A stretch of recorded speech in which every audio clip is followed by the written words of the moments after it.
สบายดีทุกคนสบายดียามแรงมื้อนี้ก็วันพฤหัสก็รถเพิ่นมาขายของกินอีกแล้วก็มาซื้อของกินที่ได้สั่งได้แหละพี่น้องสิบคัญซื้อบักแอปเปิ้ลให้มิวกี้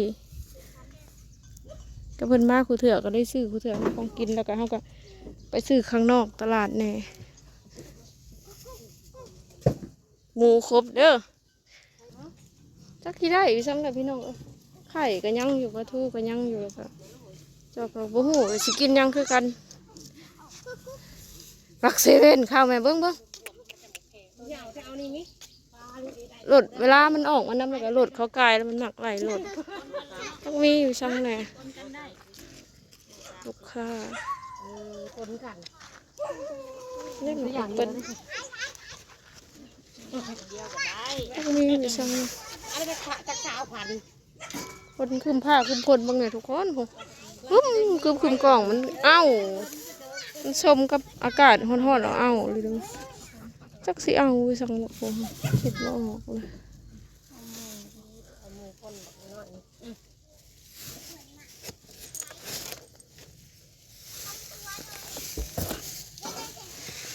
ตัวดวงเนี่ยตัวดวงดวง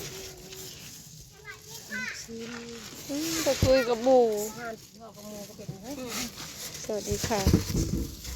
คุยกับหมูแล้ววิวกี้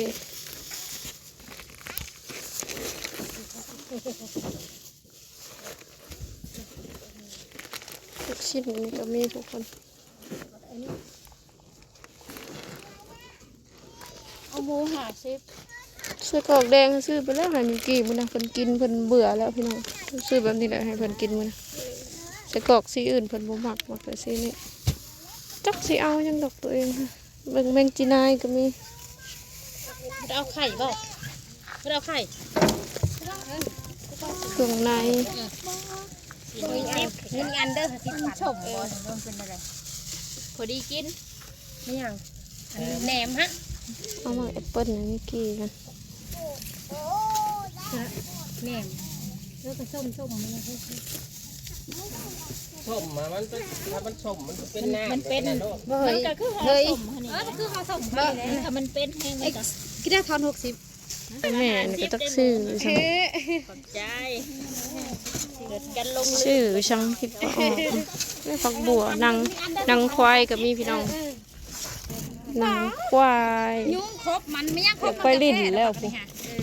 ครบแล้วก็ไข่เพื่อนมือบวมเขาเดียวแล้วมาเด้อจะได้พ้นตกแม่บ่ได้ไปเอาเด้อเห็นบ่น่ะผักหอมเปย์ผักอันนี้กินก็ยังเป็นนะตอนนี้ก็อยากซื้อของพี่น้องก็บ่ได้ซื้อยังของกินก็บ่อยากหมูก็บ่อยากยังก็บ่อยากปลาทูยังเขาก็ยังมีอยู่เนาะซื้อมือนะคืมฟ้าคืมฝนไข่เขยก็ยังมีกระจักสิกินไม่สั่งอันพวกด้วงพวกแมลงยังก็บ่อยากมือนี่นะเบิ่งไก่ก็เซลอยู่คืมฟ้าคืมฝนชิตกนักประจักหัวมือนี่เอ้าเบิดมือเมื่อกี้ก็ไปลิ้นเรียบร้อยนี่เด้ซื้อนี่เพิ่นเพราะว่าเพิ่นบ่ค่อยกินดอกปกตินะซื้อนี่ก็จักสิกินหรือบ่กับตะกี้ลิหากินนี่กินได้2อย่างอันนี้แหละเดี๋ยวนี้เลยบ่ค่อยกินแต่ของกินบ่ได้ยังแต่หมากไม้ให้เพิ่นโลนึงเพราะว่าเพิ่นบ่ค่อยกินถ้าซื้อมาเพื่อเพิ่นอยากกินนะมาแต่นำเอาวิวกี้อยู่กลางบ้านพี่น้องเอ้ย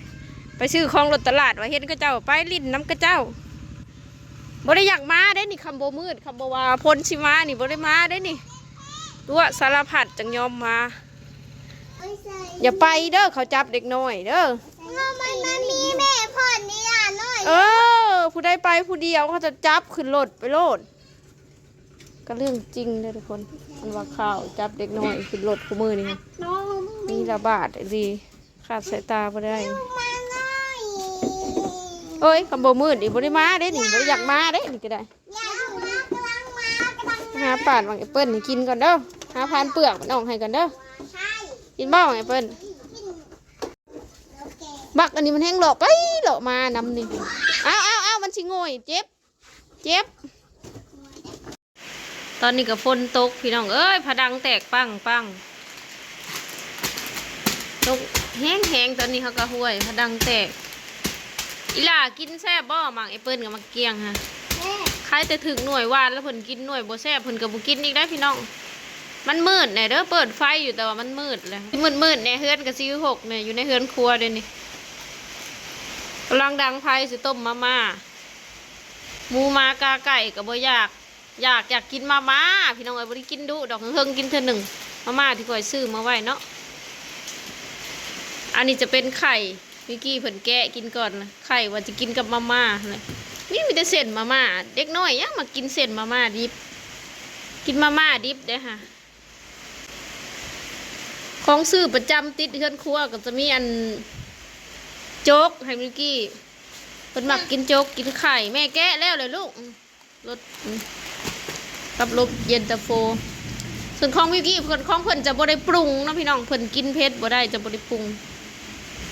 ไผติดไปดีจังต้มยังบ่ได้ต้มลูกมิกกี้เป็นคนบ่มักกินอาหารสิ่งที่เพิ่นกินประจำคือโจ๊กแล้วก็เมนูไข่ก็กินอยู่เป็นบางวันเนาะปลาส่วนเมนูไก่ก็ยังบ่ค่อยกินช่วงนี้แต่เก่ากินไข่ไก่ปลาแล้วก็โจ๊กคู่มื้อนี้ไก่ก็ยังบ่กินแต่ไข่กับปลาแล้วก็โจ๊กบ่าวเซเว่นมืดทุ่มอยู่ เอามานอนในนี่บรรยากาศข้างนอกฝนตกแง่ๆตกแห้งแป๊บเดียวนึงมื้อนี้แห้งบ่เฮิงยังบ่ทันมืดสำดอกพี่น้องน้ำไหลจอกน้อยหนึ่งสายคาก็ได้ได้บ่ลูกผลไม้กินแล้วเลยบางทีเพิ่นก็มีแนวอื่นเพิ่นก็บ่อยากได้มิวกี้นะอีหลาน้อยเอิ้นมิวกี้ให้เถอะด้าเฮือนครัวก็หกเนี่ยมีรถเอาเข้ามาจอดพร้อมทุกคนนี่เป็นเสื้อผ้ามิวกี้พาดแล้วก็เป็นผ้าอ้อมเอาไว้เสร็จมือเวลาล้างมือบ่นั่งกินข้าวก็เตียงน้ำอีหลาน้อยนั่งเลยเนาะอีหลาน้อยกินแล้วจังไปหาอาบน้ำอาบในฝนตกก็ใครแต่ว่าไฟบ่ดับล้างเถื่อเพิ่นก็เฮากินหั่นกินนี่เพิ่นบ่ได้กินน้ำได้เด้อพี่น้องกินค่อนข้างจะยากล้างเถื่อบัดแม่บ่ได้ซื้อมาม่ามาไว้เพิ่นก็อยากมาม่าแต่ว่าโจ๊กน่ะบ่ได้ขาดโจ๊กเป็นซองน่ะบ่ได้ขาดบางทีเฮากินมีของอยู่ของกินอยู่แต่ว่าเพิ่นกินน้ำเฮาบ่ได้เพิ่นบ่มักกินเพิ่นบ่อยากเด้เพิ่นบ่เอาเข้าปากเลยก็กินโจ๊กอันเด้สิล่มแล้วฮะขึ้นมาอย่าคนเก่งใครแต่ไพ่โบดับอย่าดับเด้อขับดับนี่ห้อนนอนกับโบได้ดินี่นะมันอ้าวแท้ๆโอเคทุกคนได้พบกันคลิปหน้าเด้อไปแล้วคลิปนี้สบายดีจ้าปลาลูกเมื่อกี้ลาน้อยแม่ลืมลาน้อยไว้หนุ่มมือหันหน้ามาพี่อีลาถ่ากินยังก่อนนี่ค่ะถ่ากินมีกินมีดิบถ่าละถ่ากินต้มมาม่าเนาะแนวอื่นมีเพิ่นก็บ่อยากบางทีอย่าว่าแต่เด็กน้อยค่อยกับบางทีมันก็บ่คิดอยากคงกินมันก็คิดอยากต้มมะม่าไปแล้วแต่บางวันนะทุกคนไปแล้วคลิปนี้สบายดีเด้อพี่น้อง